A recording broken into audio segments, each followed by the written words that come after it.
All right, good morning, everybody. Welcome to another episode of Damage Control. This is Mookie, joined with Dell and Darth Bieber.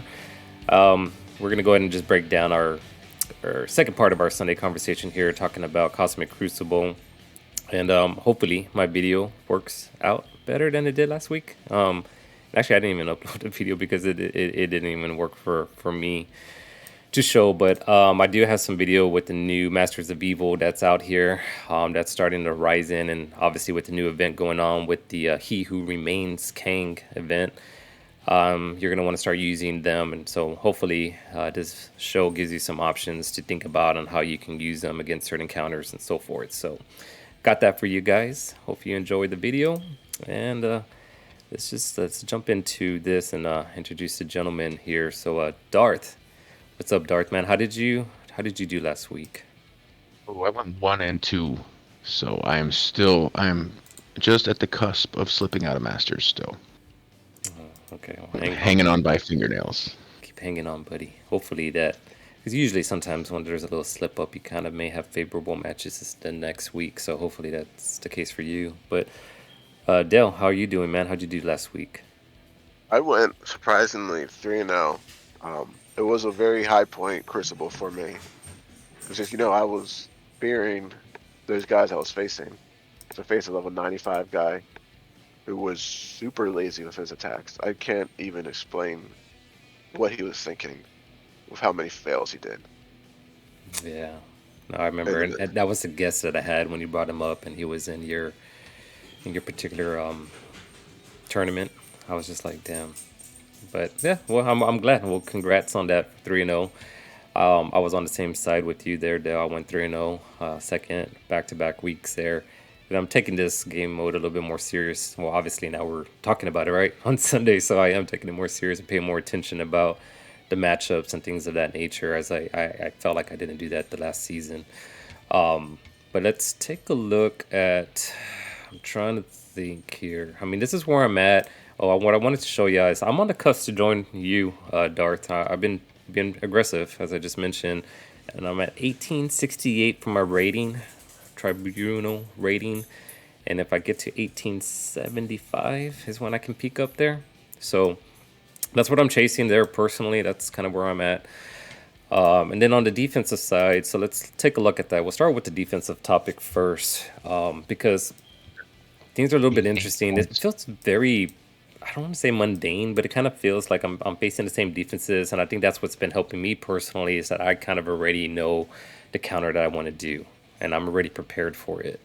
And maybe things will change as I climb up the ladder there on those rankings. But yeah, so my defense, I still sticking somewhat with the OG Wakandans. I've been really thinking, and I just haven't pulled the trigger yet with the War Dogs. And I think honestly why is that this is still part of my whole hoarding and slow playing, is that I don't want to throw any of the Mystic gear out yet. On certain characters or the gear, I forget like what Nakia has and what the other one. But I want to keep leveling up my Masters of Evil. I think there's some type of shared trait there between them and some of the Wakandans, and that's kind of where I've been kind of pausing. But then if I go into 5, I've been using this setup over here, which has been working for me successfully at times. It's usually a 2-shot here, within the Young Avengers and the Tangled Web combo. And then, of course, over here, actually, I've been having pretty good success with it. And I think my focus, and we talked about it last week, but as far as the Mutant Apocalypse teams, this is the one that's number one that I've been trying to upgrade first. So the last person over here with Phantom X, he's going to be on deck. So once I get those pieces ready and the gears ready, I'm going to get him up to 17. And I think in return, it's been rewarding me because there are more of a beefy defense for others. And some of their the gamma counter has been slipping. So they haven't, maybe it's a positioning with, I can't remember, with Gambit, but I don't know. But that one's, causing some trouble. So really the meat of my defenses is on room 5 and 4. After that, they get stepped on. Like this is a counter that people use either with Death Seed or with the Infinity Watch. And then sometimes people slip up on room 2. But that one, depending on what they have left over, I guess either they can step over it or they may struggle. And I just figured just to throw in Dad's Guardians because I wanted them to kind of waste either an internal attack or have to use something more meaningful to waste on them to throw. But I mean, for you guys, I mean, I didn't ask for any screenshots, but any, Question for you. yeah, it's up to y'all if you want to talk about y'all's defenses. I mean, unless it's the same on here, but y'all kind of like us with you, Dart. Do you have the same setup a little bit, or I know you have the War Dogs right on 6. Yeah, I do have the War Dogs on 6. Can you hear me? Yeah, I can hear you. Okay. Yeah, I've been using the old War Dogs. They've done okay. I actually have my Tangled Web on offense right now, and I'm thinking of putting them back on defense. And then I have the unlimited, and then I kind of have garbage. So my two teams are my War Dogs and my unlimited that are my tough teams. Everything else kind of gets walked over at a different rate. Revamping my defense again this week. I'll probably put Tangled back, but for me, I wouldn't put the Hero as Guardians on defense because there's the off-meta team with Cloak and Dagger and Star-Lord, OG Spider-Man, and Deathpool that'll wipe that as efficiently as Eternals would.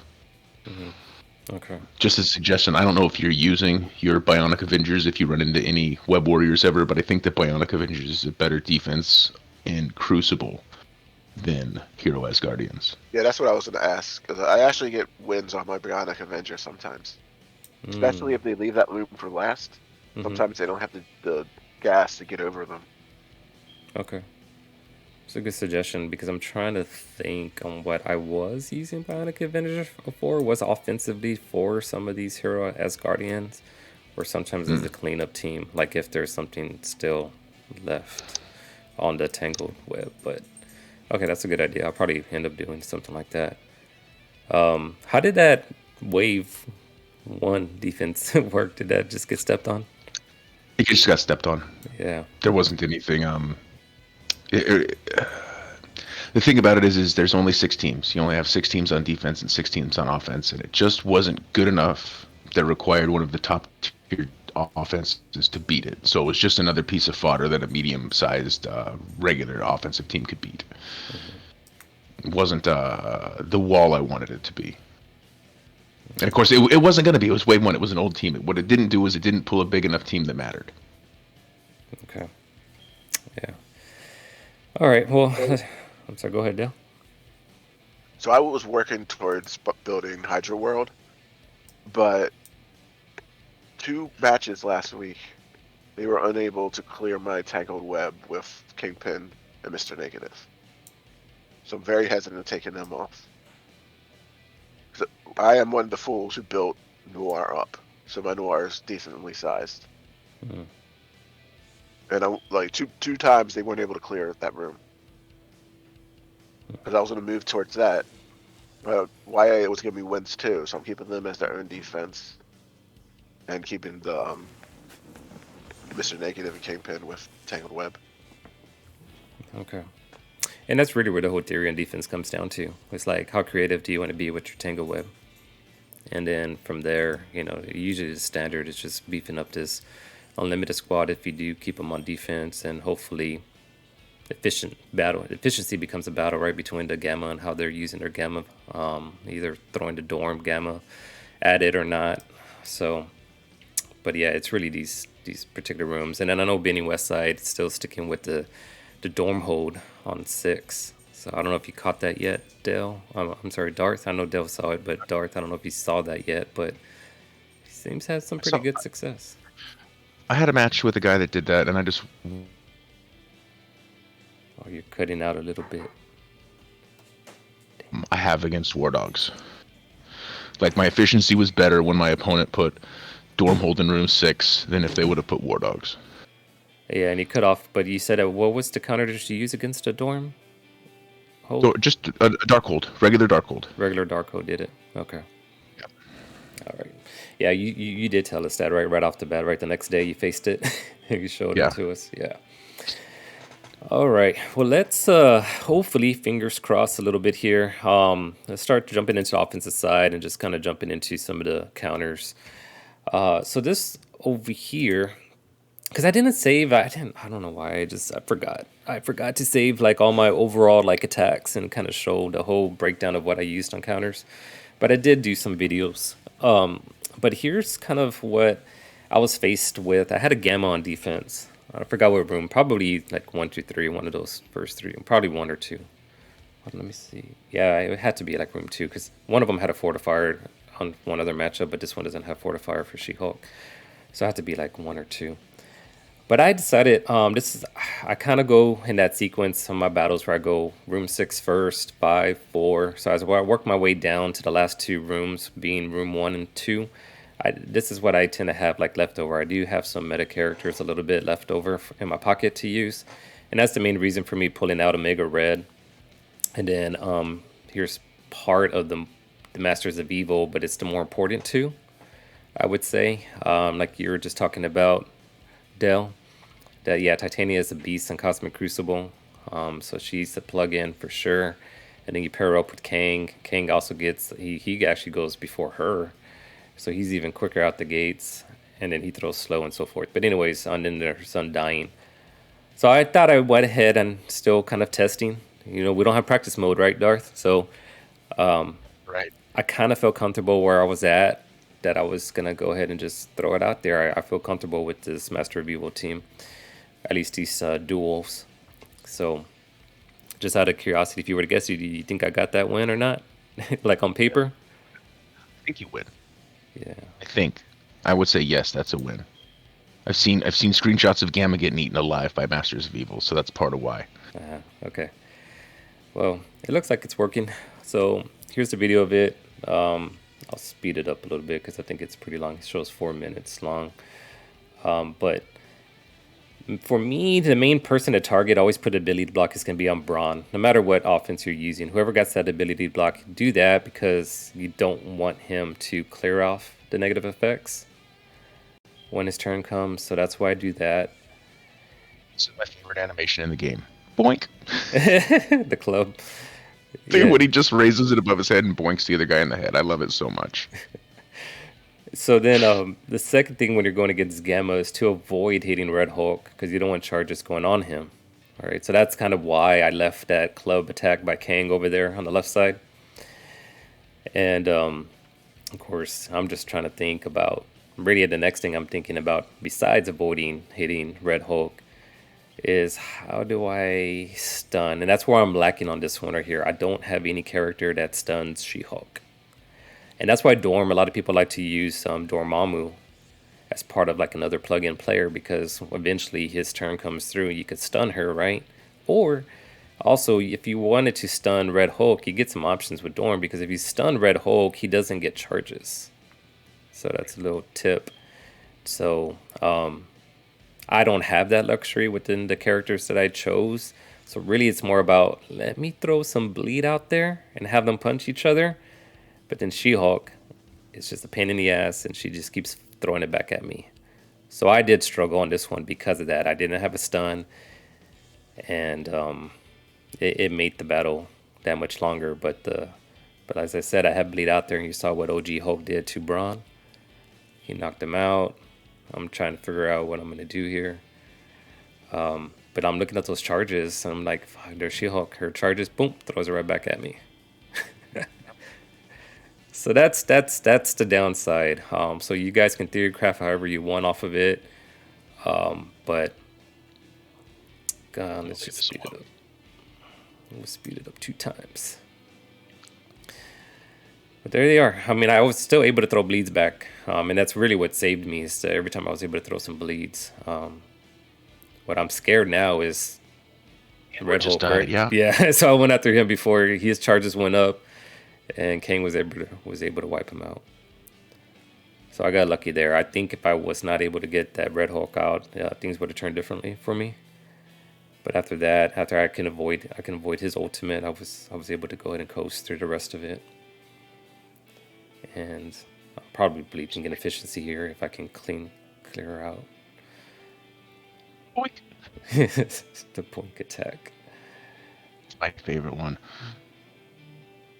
Yeah. So especially when you're in a group of people. So like I used him for DD Dark Dimension 5 run on my Cosmic section. He's amazing, actually. Kang, like, that's if you're still doing your DD5, he is a top character, like probably the number one character to bring. Even at 3 red stars, he was fantastic in the Cosmic section. Without Cersei and Icarus.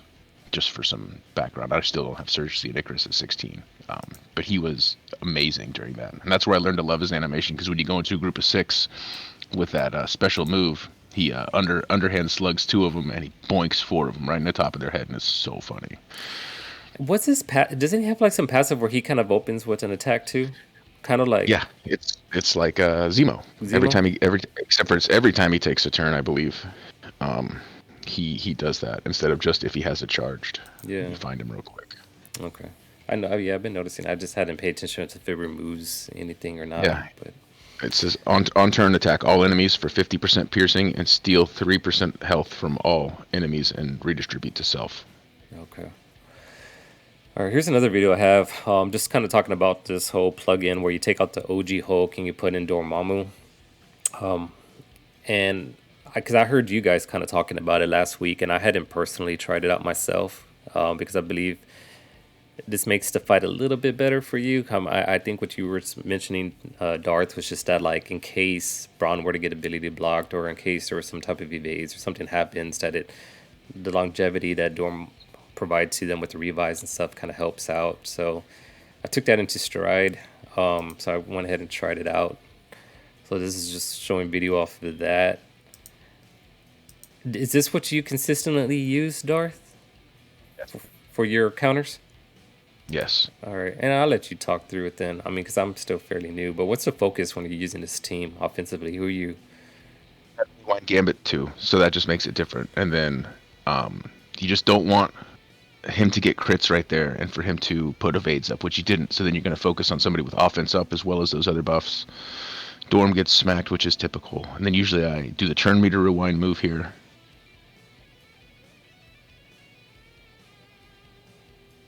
Yeah, I don't know if I did, but you know what? That's funny. Sorry, ability block coming back in just a second. There it goes.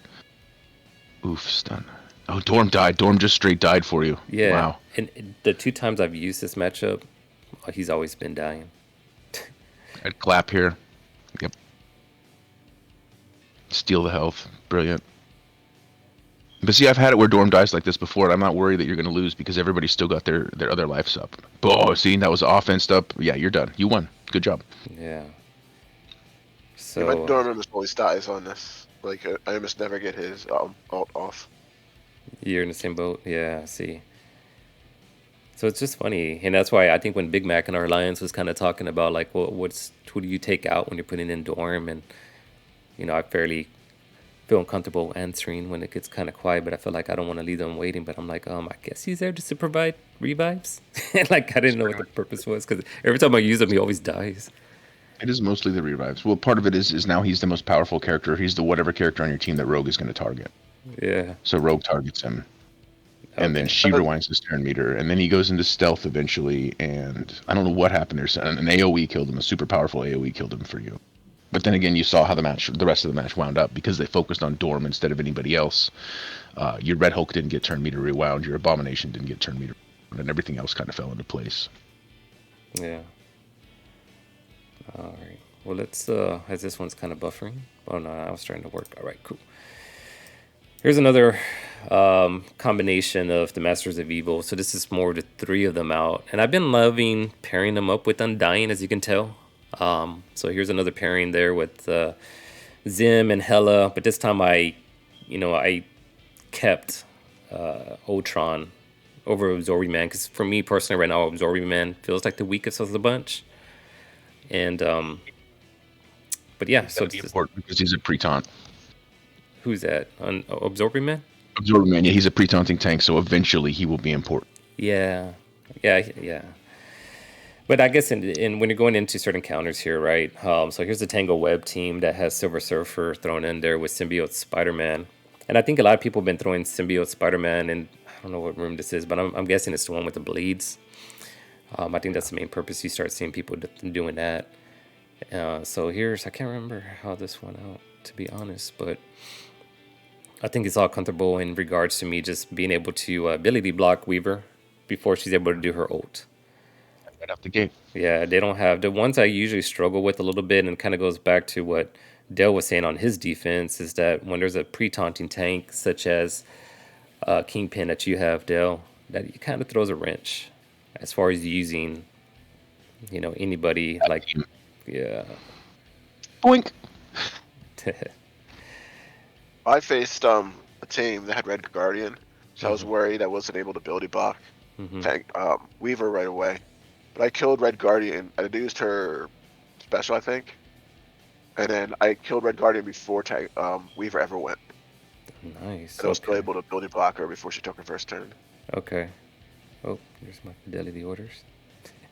But let me. Yeah, that's a good point that you made right there because I did face a Red Guardian team on day one that I did not record, or maybe I did, and I lost. I had to two shot it, and what I was gonna. So I mean, you obviously did it properly. You saved your ability block, and I probably didn't. I can't remember, but I want to say that my defense had like two pre-taunting tanks because sometimes they'll throw in a Captain Sam and Red Guardian or something like that, something crazy. Or you know who they also probably I can't remember. I seen that matchup, but I also seen where they put Red Guardian and they put in Phoenix, and I want to say that happened. So they put like Phoenix was Yes. available and everybody was in stealth, and I couldn't land a second ability block out there. So I ended up losing. But what I would say if other counter if you run into something where you can't get your ability block or just don't feel like you're going to do it because whatever side tunes they have that are taunting or causing those type of hide mechanics is Death Seed. I just like had a brain fart. I was like, oh damn, I forgot I had Death Seed that's been able to counter it. So I've been having success with that now. So I use them. But anyways, speeding up on this one. Yeah, I mean, I was able to go through it because they didn't have any pre-taunting. As you saw, probably in the beginning, I got the ability to block on Weaver, and it was pretty much match over. And I used my graphic to finish that off. But Nice. but that was it, man. I mean, I don't have. I feel bad because I didn't save the overall breakdown, but we'll kind of wrap it up. I mean, in regards to the whole gameplay, there again, that's Masters of Evil. You can see at least what I've shown. You can definitely use them with Tangled Web. You can use them against Gamma. You can start using them against basically these meta teams, but you got to be picky and choosy as far as who you want to fill them in with, just depending I on haven't, the tri- matchups. I haven't tried it yet, but I hear they absolutely destroy Unlimited. Unlimited, okay, yeah, Like that was the it's not even a challenge. because I Is what would everyone's saying. I would guess the same thing. I was tempted to try that out too, to be honest. And I know on paper when I was theorizing about it, I was like, yeah, I'm gonna be able to throw the ability block onto to Rogue. Right away. Great. I mean, because I want to say, isn't Titania's ability block that her opening move is unavoidable, or am I wrong? I can't remember. Let's find out. You want to find out? Yeah, we'll find out.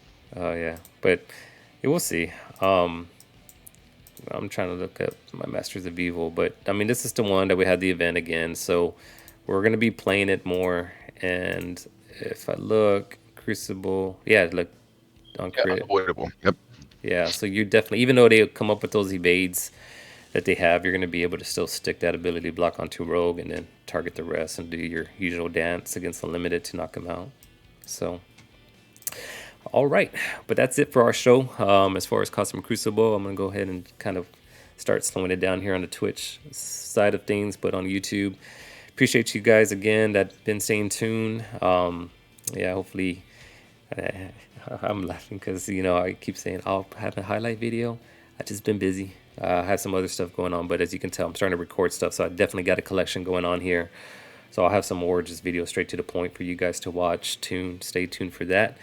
But otherwise, enjoy the rest of your week. Good luck on your Cosmic Crucible battles. Whatever you're progressing towards, but definitely start taking that event serious a little bit. To go ahead and start working on Masters of Evil if you're able to unlock him with those 2 shard drops. So Make sure to use them in Cosmic Crucible because of the event right now. yeah. So this is the team, the new sexiness out there. So it just sucks on the whole event that we talked about first show in the morning. So that's the side of things that kind of sucks. But just good luck. Hopefully this event helps you out with just using Ultron or Titania or whoever that you have possibly have unlocked use them because you could tell. I mean, Titania is she's the key. So even if you don't have the full squad, start throwing her in there with somebody to start ability blocking certain tunes. Get creative with it. Have fun with it. And we'll see y'all next Sunday. And take it easy. Bye bye. Bye.